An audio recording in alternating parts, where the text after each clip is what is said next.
అలా అఖండ 1 ఎలా ఉందో మీరు అందరూ తెలిసిందే. అఖండ 2 దాన్ని మించి ఉంది, మామూలుగా లేదు. కానీ మూవీలో అలా మూవీ ఎంట్రీ నుంచి మొత్తం 3 పాత్రల్లోని చింపేశాడు మన బాలయ్య బాబు, మామూలుగా కాదు. మన మ్యూజిక్, ఆ యాక్షన్ సీన్స్, ఆ డైలాగులు, ఎక్కడో చైనా వెళ్ళి అక్కడ ఫైట్ చేస్తారండి.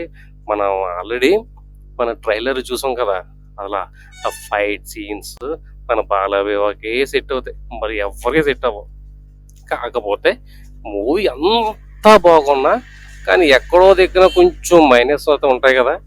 ఆ మైనస్ అయితే హిందూ ధర్మం గురించి, సనాతన ధర్మం గురించి క్లాస్ పీకడాలు అయితే లెక్చరర్ ఇవ్వడానికి కాస్త ఓవర్ డోస్ అయిపోయింది. కానీ కాకపోతే మన భారతదేశం హిందూ దేశం కదా, చాలా మందికి నచ్చుతుంది. కాకపోతే కొంతమందికి అయితే కొంచెం ఓవర్ అనిపిస్తుంది. థియేటర్లో ఆయా సీన్లు ఆడియన్స్ని కొంచెం అసంతృప్తి అయితే చెందేలా ఉండొచ్చు, కానీ అది ఓవరాల్గా కాదు. కానీ మొత్తం మీద సినిమా అయితే సూపర్. అదేవిధంగా కొన్ని లాజిక్లెస్ సీన్లు అయితే ఉంటాయి మూవీలో, రొటీన్ సీన్లు ఉండడం. కానీ బాలయ్య మాత్రం ఈ చిత్రంలో తన విశ్వరూపం, ఉగ్రరూపం చూపించేశాడు అంతే.